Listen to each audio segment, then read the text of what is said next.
بسم اللہ الرحمن الرحیم۔ السلام علیکم۔ کالا جادو بائی ایم اے راحت کا آج ہم تیسرا ایپیسوڈ ریکارڈ کرنے لگے ہیں۔ وقت ضائع کیے بغیر شروع کرتے ہیں۔ ایک زبردست جسامت کا مالک پولیس آفیسر کمرے میں داخل ہو گیا۔ اس کے پیچھے چند کانسٹیبل تھے اور اس کے بعد ایک ڈاکٹر ایک نرس کے ساتھ پولیس آفیسر نے پرروب لہجے میں کہا، دیکھیے ڈاکٹر صاحب، معائنہ کیجیے، اس کا ہم اسے لے جانا چاہتے ہیں۔ ڈاکٹر نے آگے بڑھتے ہوئے کہا، بس ہوش میں آ جانے کا انتظار تھا، جسم پر کوئی ایسی چوٹ نہیں ہے جس کا باقاعدہ علاج کیا جائے، پھر بھی میں دیکھ لیتا ہوں۔ اس نے آلہ لگا کر میرے دل کی دھڑکنوں کا معائنہ کیا، جسم کے مختلف حصوں کو ٹٹولا اور میرا شانہ تھپ تھپاتے ہوئے بولا، ٹھیک ہے انچارج صاحب، بالکل ٹھیک ہے، تندرست آدمی ہے، کوئی بات نہیں، اسے آپ لے جا سکتے ہیں۔ انسپکٹر نے اپنے ساتھی کانسٹیبلوں کے اشارہ کیا اور انہوں نے میرے ہاتھوں میں ہتھ کنیاں ڈال دیں۔ میں ششدر تھا، خوف سے میرا دل بند ہوا جا رہا تھا، ہونٹ خشک ہو رہے تھے، ہوش و حواس اس وقت بحال ہوئے تھے، سوائے جسم کے کچھ حصوں کے درد کے اور کوئی کمی محسوس نہیں ہو رہی تھی۔ انسپکٹر نے مجھے گردن سے پکڑ کر اٹھاتے ہوئے کہا، چل اوئے آگے بڑھ۔ خاموشی کے سوا کوئی چارہ کار نہیں تھا، کسی سے کچھ کہنے کے لیے الفاظ بھی نہیں تھے میرے پاس۔ بیچارگی کے انداز میں کمرے کے دروازے سے باہر نکلا تو یہ دیکھ کر دل حلق میں آ گیا کہ باہر سب ہی موجود تھے۔ ماموں ریاض، والد صاحب اور والدہ، چھوٹی بہن اور بھائی، سب کے چہرے اس طرح مرجھائے ہوئے تھے جیسے ان پر قضا آ گئی ہو۔ والدہ صاحبہ مجھے دیکھ کر پچاڑے کھانے لگیں۔ والد صاحب نے دونوں ہاتھوں سے منہ چھپا لیا۔ چھوٹی بہن دونوں ہاتھ پھیلا کر آگے بڑھی اور بولی، بھائی جان، بھائی جان۔ لیکن انسپکٹر نے ہاتھ میں پکڑا ہوا ڈنڈا سامنے کرتے ہوئے کہا، نہیں بی بی، خود کو سنبھالے رکھو، قریب آنے کی اجازت نہیں ہے، یہ مجرم ہے، یہ قاتل ہے، اس سے دور رہو۔ بہن نہ جانے کیا کیا کہنے لگی، میرے کان ایک بار پھر سنسنانے لگے تھے۔ والد صاحب بیچارے چہرے سے ہاتھ ہی نہ ہٹا پا رہے تھے۔ ماموں ریاض نے البتہ ہمت کر کے میرے قریب پہنچتے ہوئے کہا، فکر نہ کرنا مسعود میاں، ہم تمہاری ضمانت کرانے کی پوری کوشش کریں گے، بالکل فکر مت کرنا، ہم زندہ ہیں، جو کچھ بھی بن پڑے گا ہم تمہارے لیے ضرور کریں گے۔ ماموں ریاض کہتے رہے، لیکن میں نے ان کی کسی بات کا جواب نہیں دیا۔ ماں اور بہن کی کیفیت دیکھ کر دل پھٹا جا رہا تھا، جی چاہ رہا تھا کہ دوڑ کر ماں سے لپٹ جاؤں۔ ان کی آوازیں کانوں میں گرم سیسے کے مانند اتر رہی تھیں۔ چھوٹا بھائی آنکھیں پھاڑے مجھے دیکھ رہا تھا۔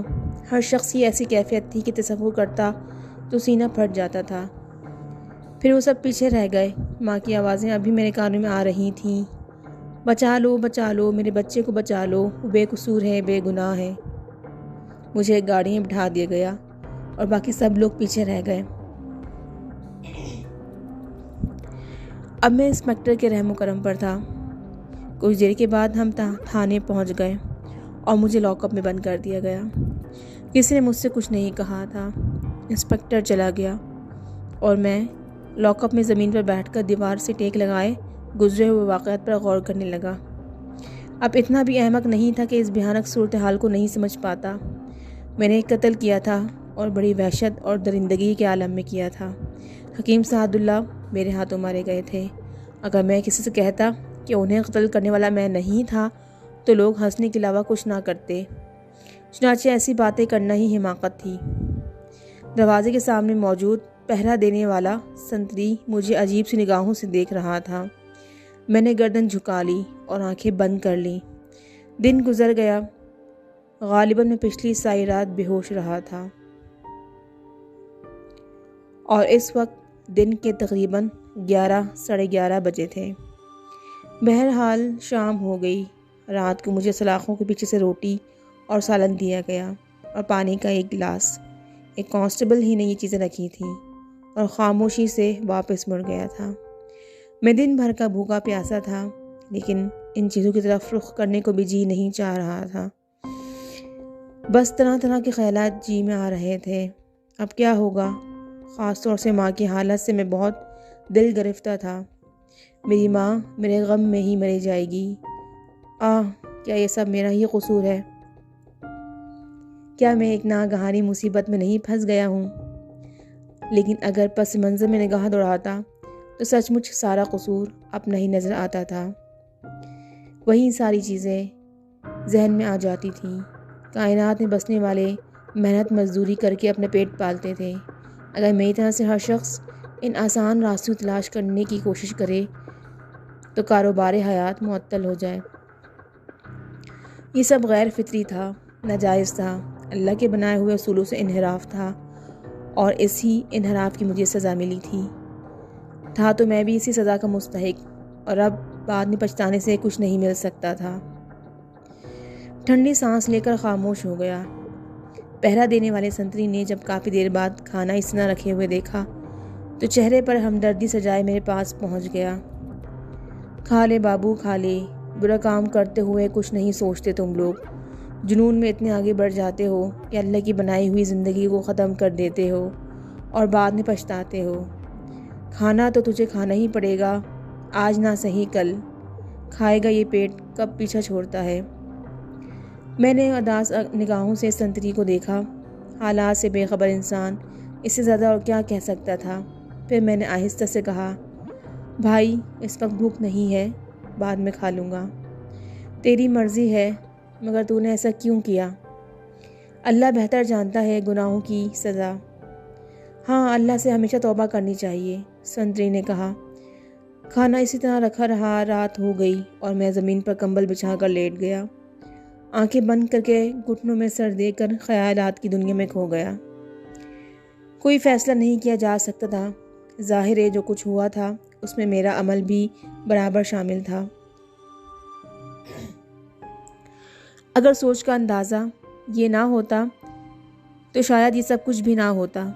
نیند البتہ فراخ دل ہے، اس نے اپنی آغوش مجھ سے نہیں چھینی تھی، اور رات کے کسی حصے میں میری آنکھوں میں آ بسی تھی، اور اس کی مہربانی نے سوچوں کے دکھ سے نکال دیا، اور اس وقت جاگا جب سورج کی کرنیں چاروں طرف پھیل چکی تھیں اور ایک روشن دن نکل آیا تھا۔ لیکن یہ روشن دن بڑا تکلیف دہ محسوس ہوا۔ کاش اتنی طویل نیند نہ آ جائے کہ سوچنے کا موقع ہی نہ مل سکے۔ دن کے 12:30 بجے ہوں گے جب میں نے ماموں ریاض کو دیکھا۔ کالے کوٹ میں ملبوس ایک صاحب کے ساتھ لاک اپ کے دروازے کی طرف آ رہے تھے۔ انہیں دیکھ کر میں کھڑا ہو گیا۔ ماموں ریاض بہت خوش مزاج انسان تھے، ہر وقت ہنسنے ہنسانے کے عادی۔ کبھی ان کے چہرے پر سنجیدگی دیکھی ہی نہیں گئی تھی، سوائے ان پچھلے چند دنوں کے جب سے میں اس عذاب کا شکار ہوا تھا۔ لیکن اس وقت تو ان کی صورت دیکھی نہ جا رہی تھی، جیسے اچانک بوڑھے ہو گئے ہوں۔ لڑکھڑاتے قدموں سے میرے قریب آئے۔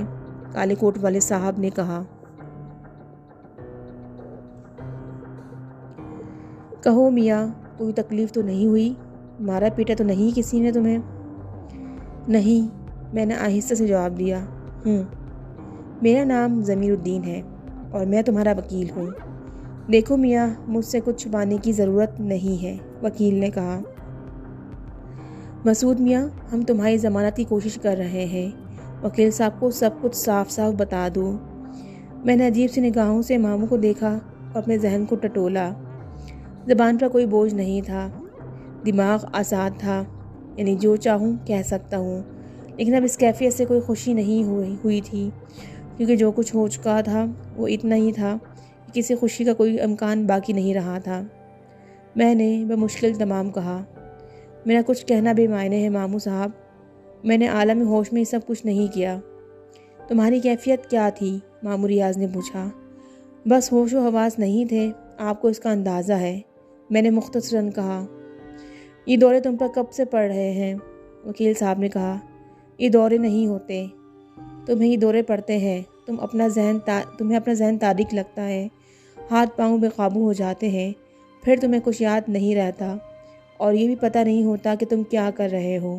سمجھ رہے ہو نا میری بات؟ وکیل صاحب بولے، اور میں نے سمجھنے والے انداز میں وکیل صاحب کو دیکھنے لگا۔ پھر وہ بولے، یہاں کسی نے تمہارا بیان لیا ہے؟ نہیں۔ گڈ، یہ بہت اچھا ہوا ہے۔ تمہیں بیان میں یہی کچھ کہنا ہے جو میں تمہیں بتا رہا ہوں؟ جی، میں نے کہا، اور وکیل صاحب مجھے بتانے لگے کہ مجھے کیا بیان دینا ہے۔ میں خاموشی سے گردن ہلاتا رہا۔ پھر یہ دونوں چلے گئے۔ چلتے ہوئے ماموں ریاض نے مجھے پرسکون رہنے کی تلقین کی۔ میں ان کی کیفیت سمجھ رہا تھا۔ وہ میرے سامنے خود کو سنبھال رہے تھے، لیکن گھر میں کیا کوہرام مچا ہوگا میں جانتا تھا۔ 2:30 بجے قریب مجھے لاک اپ سے نکالا گیا اور انچارج صاحب کے سامنے پیش کیا گیا۔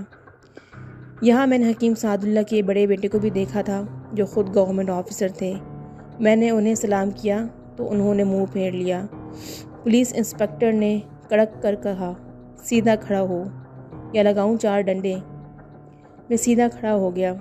انسپکٹر نے مجھے چند گالیاں سنا کر اپنے نیک کام کا آغاز کیا، پھر بولا، اوئے کیا موت پڑی تھی تجھ پر کیا دشمنی تھی سعد اللہ جیسے اللہ والے سے تجھے؟ میں نے ان سے کوئی دشمنی نہیں تھی، مجھے ان سے کوئی دشمنی نہیں تھی۔ پھر تو جنگلی کیوں بن گیا؟ میں نہیں جانتا صاحب، کچھ دن سے میں بیمار ہوں۔ اچانک میرا دماغ بھاری ہو جاتا ہے، پھر مجھے ہوش نہیں رہتا۔ ایسی کیفیت کئی بار ہوئی۔ میرے بھائی صاحب حکیم صاحب سے بہت اچھے تعلقات تھے۔ وہ مجھے ان کے پاس علاج کے لیے لے گئے تھے۔ حکیم صاحب نے مجھے دیکھا اور میرے بھائی صاحب سے کہا کہ وہ مجھے ان کے پاس چھوڑ جائیں۔ حکیم صاحب کے گھر سے معلوم کیا جا سکتا ہے۔ انہوں نے ہمارے لیے چائے منگوائی تھی، پھر رات کا کھانا انہوں نے مجھے اپنے ساتھ کھلایا تھا اور تھوڑے تھوڑے وقفے سے میری نبض دیکھتے رہے تھے۔ 2 بار انہوں نے مجھے دواؤں کی پوڑیاں بھی کھلائی تھیں۔ پھر رات کو میری وہی کیفیت ہو گئی اور اس کے بعد ہاسپٹل میں ہوش آیا۔ پولیس انسپکٹر نے مجھے حیرت سے دیکھا، پھر سعد اللہ کے بیٹے نعیم اللہ کو۔ پھر وہ بھررائی ہوئی آواز میں بولا، یہ تو کیس ہی بدل گیا نعیم اللہ صاحب۔ جھوٹ بکتا ہے یہ بدماش، اس نے میرے ابا کو دیوانوں کی طرح مارا ہے، سارے بدن کی ہڈیاں توڑ دی تھیں۔ بدبخت نے، میں اسے نہیں چھوڑوں گا۔ میرا نام بھی نعیم اللہ ہے، اسے پھانسی نہ دلوائی تو نام نہیں، نعیم اللہ نے غیظ کے عالم میں کہا۔ آپ فکر نہ کریں جی، ہم اس سے اصل بات پوچھ لیں گے۔ انسپکٹر نے محرر سے بیان لکھنے کو منع کر دیا اور ایک کانسٹیبل سے کہا، مخدوم خان اسے بند کر دو، رات کو 9 بجے ڈرائنگ روم میں لے کے آنا۔ مجھے دوبارہ لاک اپ میں بند کر دیا گیا۔ شام کو 5 بجے ماموں ریاض پھر آئے اور میرے پاس پہنچ گئے۔ انہوں نے مجھ سے صورتحال پوچھی تو میں نے انہیں سب کچھ بتا دیا۔ ان کا چہرہ ہلدی کی طرح زرد ہو گیا۔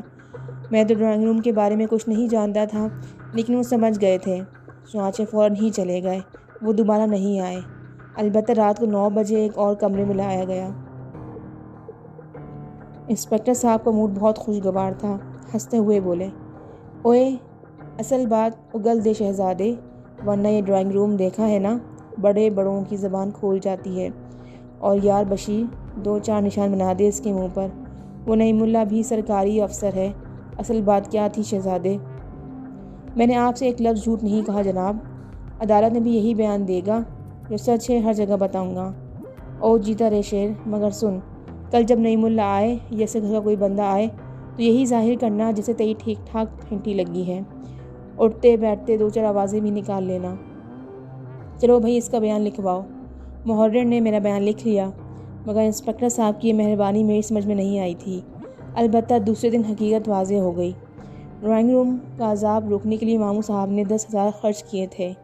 اس دن سعد اللہ کے دوسرے صاحبزادے فہیم اللہ صاحب آئے تھے اور مجھے ان کے سامنے بلایا گیا تھا۔ انسپکٹر صاحب نے کہا، جوڑ توڑ دیا ہے ہم نے اس کا، مگر اس کا کہنا ہے کہ اس نے ہوش کے عالم میں یہ سب نہیں کیا۔ مار پیٹ سے کوئی فائدہ نہیں انسپکٹر صاحب، قانون اسے پھر بھرپور سزا دے گا۔ آپ اسے آئندہ نہ ماریں۔ پھر عدالت سے میرا مزید چند روز کا ریمانڈ لیا گیا۔ قتل، اور وہ بھی ایسے وحشیانہ قتل کے ملزم کی ضمانت کا سوال ہی نہیں پیدا ہوتا تھا۔ البتہ تھانے کے چند روز قیام میں انسپکٹر صاحب نے ماموں کی خوب کھال اتاری۔ اس کے بعد مجھے جیل بھیج دیا گیا۔ اس دوران میری ذہنی کیفیت نارمل رہی تھی۔ میں نے اپنے حال اور مستقبل کے بارے میں بھی یہ سوچا تھا۔ یہ اچھی طرح جانتا تھا کہ میں نے اپنے ہاتھوں سے اپنا گھر تباہ کر دیا ہے۔ میرا گناہ مجھ تک ہی رہتا تو میں خوشی سے سب کچھ برداشت کر لیتا، مگر سب لپیٹ میں آ گئے تھے۔ اب وہ لوگ مجھے بچانے کی کوشش میں روپیہ پانی کی طرح بہائیں گے، اور نتیجہ جو ہوگا وہ سامنے تھا۔ دل خون کے آنسو روتا تھا، لیکن اس سادھو کے بارے میں نے زبان بند رکھی تھی۔ مجھے خوف تھا کہ اگر میں نے کسی اور کو اس بارے میں بتا دیا تو وہ بھی اس گندی روح کا شکار ہو جائے گا۔ میرا مستقبل کسی حد تک میرے سامنے آ چکا تھا۔ زندگی کا خاتمہ اس کے سوا کچھ بھی نہیں۔ جیل کی کوٹری کی پہلی رات بڑی اذیت ناک تھی۔ رات کے 9 بجے ایک اور قیدی کو اس کوٹری میں بھیج دیا گیا جہاں میں بھی تھا۔ ایک ادھیڑ عمر آدمی تھا جو صورت سے ہی غنڈہ نظر آتا تھا۔ اس نے بس ایک نگاہ مجھے دیکھا تھا اور پھر خاموشی سے اپنا کمبل لے کر ایک گوشے میں جا پڑا تھا۔ تھوڑی ہی دیر کے بعد اس کے خراٹے ابھرنے لگے تھے۔ وقت گزرتا گیا اور لاک اپ میں بھی نیند آنے لگی تھی۔ پھر وہاں کے لوگوں کا رویہ بھی برا نہیں تھا، لیکن یہاں نیند اڑ گئی تھی۔ رات نہ جانے کتنی بیت گئی۔ چاروں طرف خاموشی اور سناٹا تھا۔ بس تھوڑی دیر کے بعد پہرا دینے والے سنتریوں کے بھاری جوتوں کی آواز سنائی دے جاتی تھی۔ ساتھ ہی قیدی کے خراٹے دماغ کو مجروح کر رہے تھے۔ جب یہ خراٹے ناقابل برداشت ہو گئے تو میں اپنی جگہ سے اٹھ کر اس کے پاس پہنچ گیا۔ میں نے اس کے شانے کو ہلاتے ہوئے کہا، بھائی یہ خراٹے بند کر دو، مجھے نیند نہیں آ رہی ہے۔ خراٹے رک گئے۔ ساتھ ہی قیدی نے چہرے سے کمبل ہٹایا۔ وہ اپنی چمکدار سرخ آنکھوں سے مجھے گھور رہا تھا اور اس کے ہونٹوں پر مکروہ شیطانی مسکراہٹ کھیل رہی تھی۔ میرا دل اچھل کر حلق میں آ گیا۔ وہی ناپاک سادھو تھا۔ پہلے مدقوق بلب کی روشنی میں اس کا چہرہ صاف نظر نہیں آ رہا تھا۔ اس نے کمبل ہٹایا اور اٹھ کر بیٹھ گیا۔ حالانکہ پہلے اس نے اس قیدی کو دیکھا تھا وہ یہ نہ تھا۔ میں گھبرا کر 2 قدم پیچھے ہٹ گیا۔ وہ ہنسنے لگا، پھر اس کی کریہ آواز ابھری، کہو میاں جی، دماغ ٹھکانے آیا یا نہیں؟ تم ذلیل کتے شیطان، یہاں بھی آ مرے؟ میں نے اپنے خوف پر قابو پاتے ہوئے کہا۔ وہ ہنستا رہا، بولا، ہم کہاں نہ ہی جا سکتے میاں جی، پر لگے ہیں، لیکن تمہاری دم ابھی ٹیڑھی کی ٹیڑھی ہے۔ تو نے آخر میری زندگی کیوں برباد کر دی؟ ذلیل سادھو، میں نے تیرا کیا بگاڑا ہے؟ ایک ذرا سا کام ہی تو کہا تھا تم سے، ہمارا کام کر دو، سب ٹھیک ہو جائے گا۔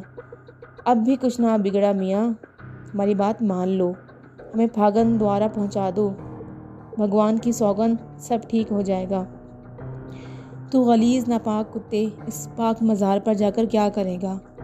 یہ تمہاری سمجھ میں نہ آئے گا میاں جی، تم بس ہمارا کام کر دو اور پھر مزے کرو، ایسے عیش کرو گے کہ جیون بھر دعائیں دو گے ہمیں۔ خدا کی قسم، اپنے ماں باپ کی قسم، مجھے کچھ بھی ہو جائے، میں تیرے ناپاک وجود کو اس پاک جگہ کبھی نہیں پہنچاؤں گا، یہ میرا عہد ہے۔ تو پھر ہم بھی تمہیں بتا دیں میاں جی، ایسا حال کر دیں گے تمہارا کہ موت بھی تم سے گھبرائے گی، جو کہیں وہ کر دکھائیں گے۔ غلیظ ناپاک کتے، میں تجھے فنا کر دوں گا، میں تجھے زندہ نہیں چھوڑوں گا۔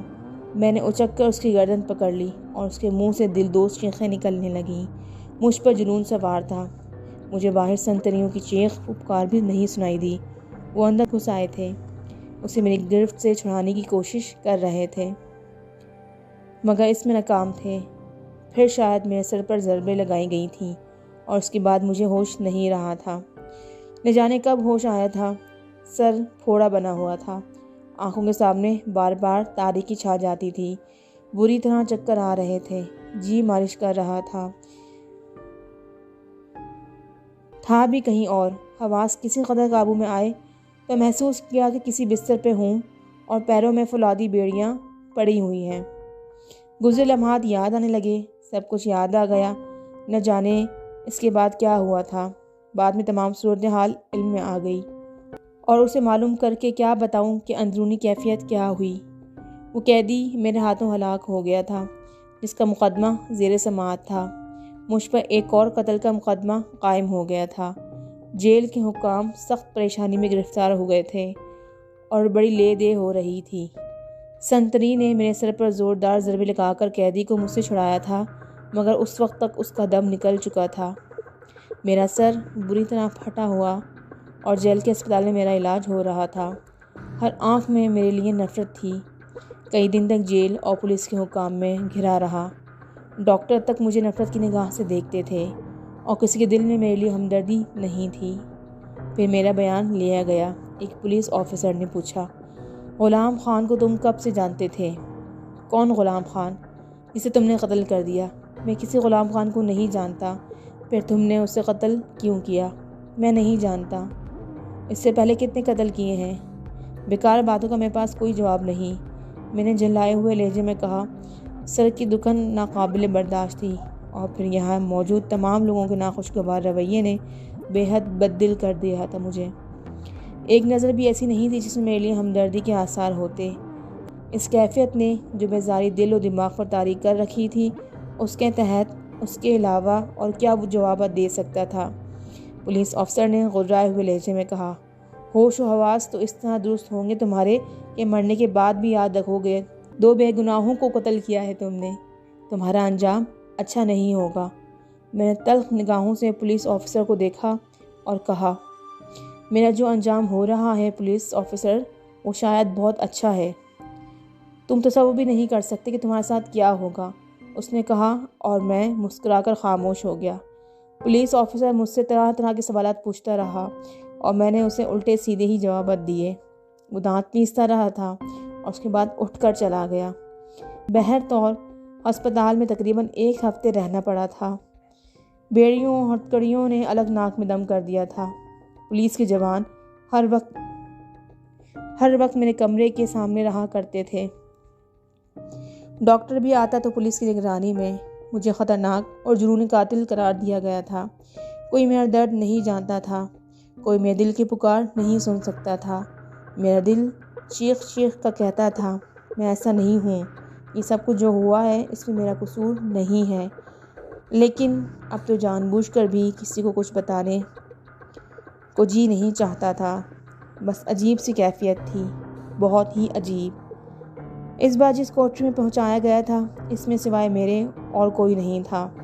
کوٹری کی کھردری زمین پر لیٹتے ہوئے میں نے ٹھنڈی سانس لی اور سوچنے لگا کہ اب کیا ہوگا۔ جو کچھ ہوا تھا اور اس قیدی کو ہلاک کرنے کی جو وجہ تھی، وہ میں نے اب تک کسی کو نہیں بتائی تھی۔ بتاتا بھی تو کون یقین کرتا۔ یہ کہانی تو صرف ایک شخص نے سنی تھی اور وہ کسی اور کو سنانے کے لیے زندہ نہیں رہا تھا۔ بیچارے حکیم سعد اللہ، ان کا تصور ذہن میں آتا تو دل بری طرح دکھنے لگتا تھا۔ ایک نیک آدمی کا یہ انجام جو میرے ہاتھوں ہوا تھا، باعث خوشی تو نہیں ہو سکتا تھا؟ اف، منحوس سادھو، کہاں سے تو میری زندگی میں شامل ہو گیا؟ کیا قصور ہے میرا؟ کیا کیا ہے میں نے؟ بس یہی تمام احساسات دل میں رہتے تھے اور دل ٹکڑے ٹکڑے ہو جاتا تھا۔ پھر تقریباً اس واقعے کے 14 دن بعد ماموں ریاض میرے پاس آئے۔ پولیس کے جوان مجھے ہتکڑیوں اور بیڑیوں میں لیے ہوئے جب ملاقات کی جگہ پہنچے تو میں نے دور ہی سے ماموں ریاض کو دیکھ لیا۔ میری آنکھیں شرم سے جھک گئیں۔ کوئی بھی تو کچھ بھی نہیں جانتا تھا میرے بارے میں۔ ماموں ریاض بیچارے پہلے ہی کسی مانند پریشان حال نظر آ رہے تھے۔ عجیب سی نگاہوں سے مجھے دیکھتے رہے، پھر پھوٹ پھوٹ کر رو پڑے۔ میری بھی آنکھوں سے آنسو روا ہو گئے تھے۔ ماموں ریاض کی محبت کو میں جانتا تھا۔ ایک طرح سے وہ ماموں کی بجائے میرے بڑے بھائی ہی کی حیثیت رکھتے تھے۔ والد صاحب کا یہ رویہ بھی ان کے ساتھ اپنی اولاد جیسا ہی تھا۔ ماموں مجھے جتنا چاہتے تھے میں اسے اچھی طرح جانتا تھا۔ وہ بھرائے ہوئے لہجے میں بولے، کیا ہو گیا تجھے کیا ہو گیا مسعود؟ کیا کر ڈالا تو نے یہ سب کچھ میرے بچے؟ کیا کر ڈالا تو نے؟ کوئی وجہ بھی تو ہو ان ساری باتوں کی۔ اف، کیا نحوست نازل ہو گئی ہے ہمارے گھر پر۔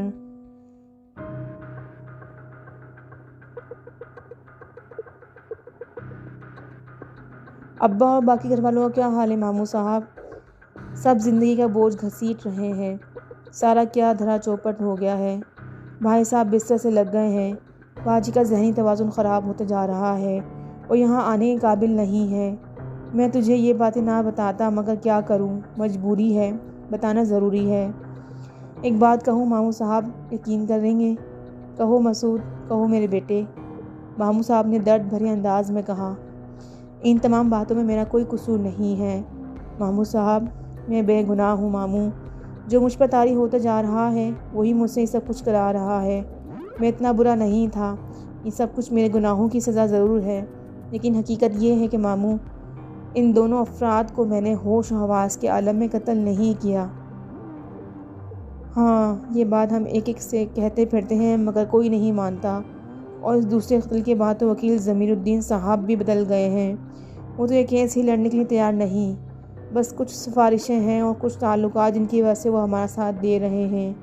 وہ آئیں گے تمہارے پاس، تم سے بات کریں گے، دیکھو خدا کیا کرتا ہے۔ ماموں صاحب کے الفاظ سے مایوسی ٹپک رہی تھی۔ میں بھی خاموش تھا۔ میں نے کہا، آپ ماموں صاحب، آپ میری جگہ گھر کا نظام سنبھالیے۔ میں تو سمجھتا ہوں کہ اب مجھے پھانسی سے کوئی نہیں بچا سکے گا۔ گھر کی بہت سی ذمہ داریاں آپ پر آ پڑی ہیں ماموں صاحب، لیکن ایک بات دل میں لے کر جائیے، امی اور ابا سے بھی یہی کہہ دیجیے گا کہ میں بے گناہ ہوں۔ یہ سب کچھ میں نے عالم ہوش میں نہیں کیا، میں آپ سب کی قسم کھا کر کہتا ہوں۔ ماموں ریاض بری طرح رو پڑے تھے۔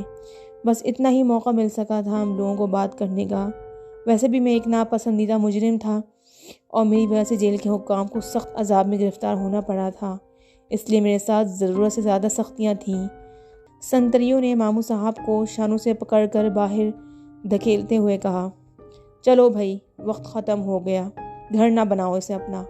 وہ لوگ ماموں صاحب کو دھکیلتے ہوئے باہر لے گئے اور میں جالی کے پیچھے کھڑا بے بسی کی نگاہوں سے اپنے پیارے ماموں کی بے عزتی دیکھتا رہا۔ جی چاہ رہا تھا کہ سر ٹکرا کر مر جاؤں، مگر شاید یہ بھی میرے بس میں نہیں رہا۔ سر کے زخم ابھی ٹھیک نہیں ہوئے تھے۔ اگر کوئی اور مجرم ہوتا تو اسے شاید ابھی ہاسپٹل میں رکھا جاتا، لیکن ڈاکٹر بھی مجھ سے خوف زدہ تھے، یہاں تک کہ اب تو جیل کے سنتری تک میرے سلاخوں کے پاس سے گزرتے ہوئے گھبراتے تھے اور دور ہی دور سے مجھے دیکھتے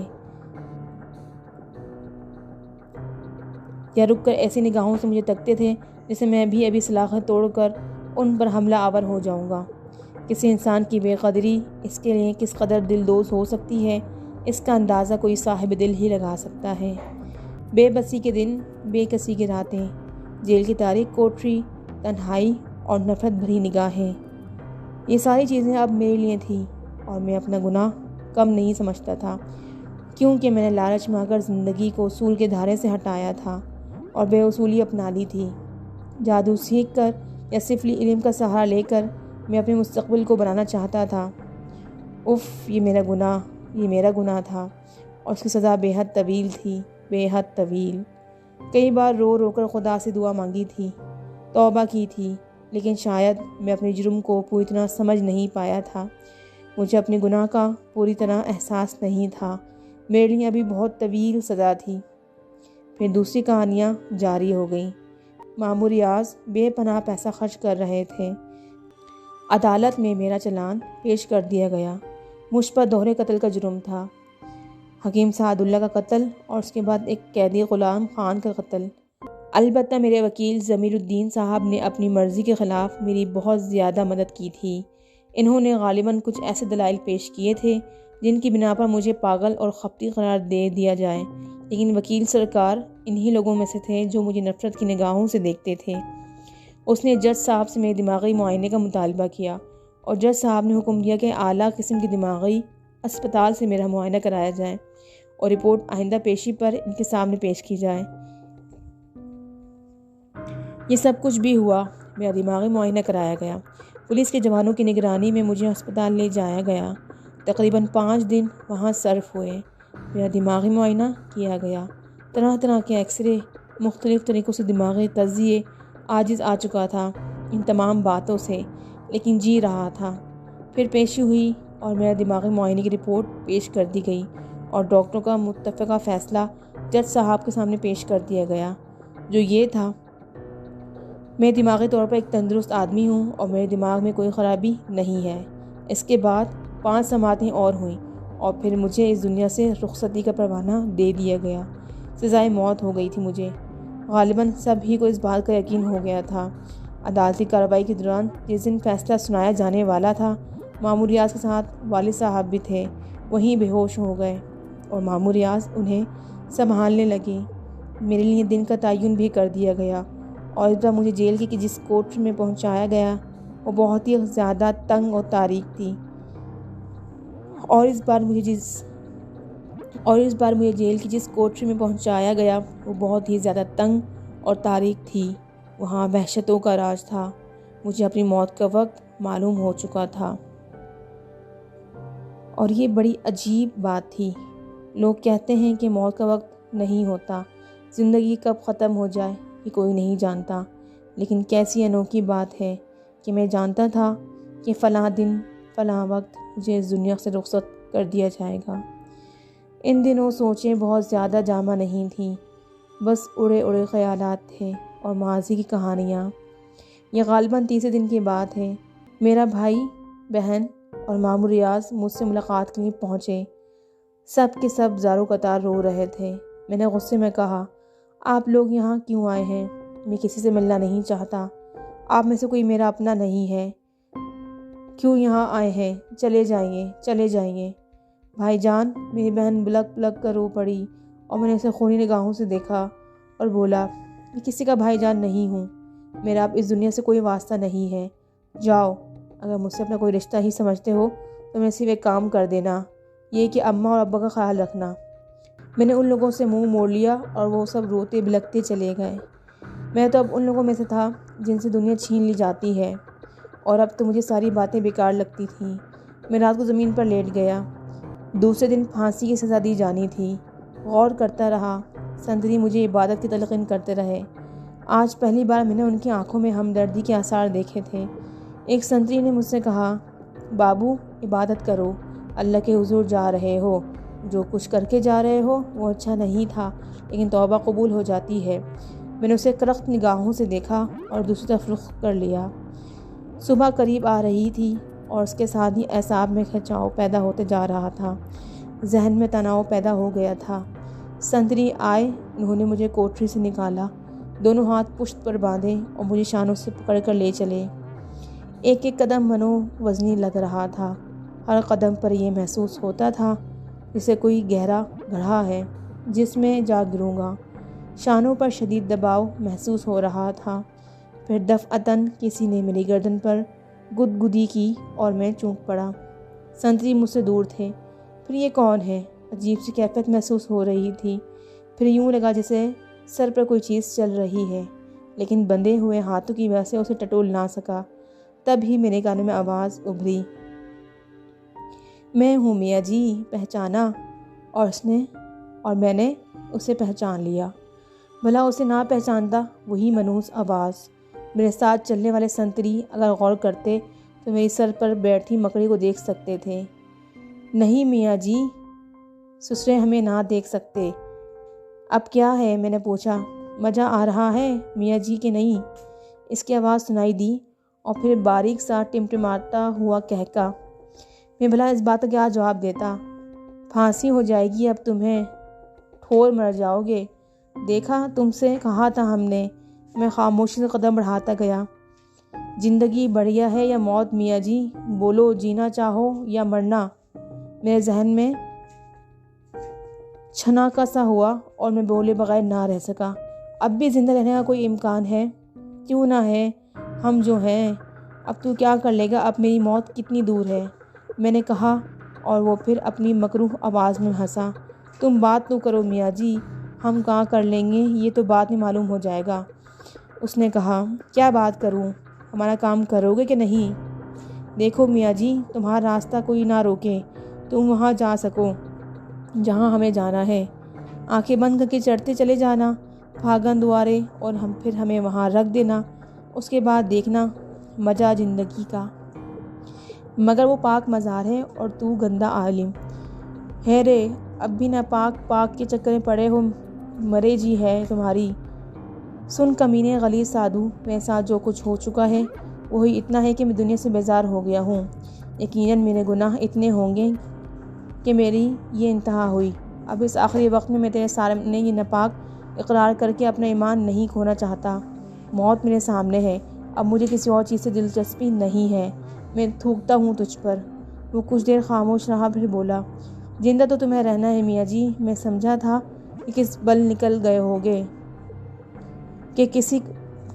میں سمجھا تھا کہ کس بل نکل گئے ہوں گے، موت کو سامنے دیکھ کر ہوش آ گیا ہوگا، مگر کوئی بات نہیں، میرے پاس بھی وقت ہے اور تمہارے پاس بھی، یہ کام تمہیں ہی کرنا ہوگا، آج نہیں تو کل، کل نہیں تو پرسوں۔ ایسے نہیں چھوڑوں گا میاں جی، ایک دفعہ مر گئے تو کیا فائدہ، مزہ تو جب ہے کہ بار بار مرو، اس وقت تک مرتے رہو جب تک ہمارا کام کرنے کے لیے تیار نہ ہو جاؤ۔ سنتری چونک چونک کر مجھے دیکھ رہے تھے، وہ سمجھ رہے تھے کہ شاید میں کچھ کہہ رہا ہوں، لیکن میں ان سے مخاطب نہیں تھا۔ آخری الفاظ کے بعد میں خاموش ہو گیا، مگر میری سمجھ میں کچھ نہیں آیا تھا۔ بالآخر میں جیل کی پھانسی کے گھر پہنچ گیا۔ عجیب سی جگہ بنی ہوئی تھی، مجھے سیڑھیاں چڑھائی گئیں، پھر میری آنکھوں پر کپڑا چڑھایا گیا۔ اس کے بعد کیا ہوا انشاءاللہ ہم اگلے ایپیسوڈ میں کور کریں گے۔ بہت بہت شکریہ آپ سب کا۔ اللہ حافظ۔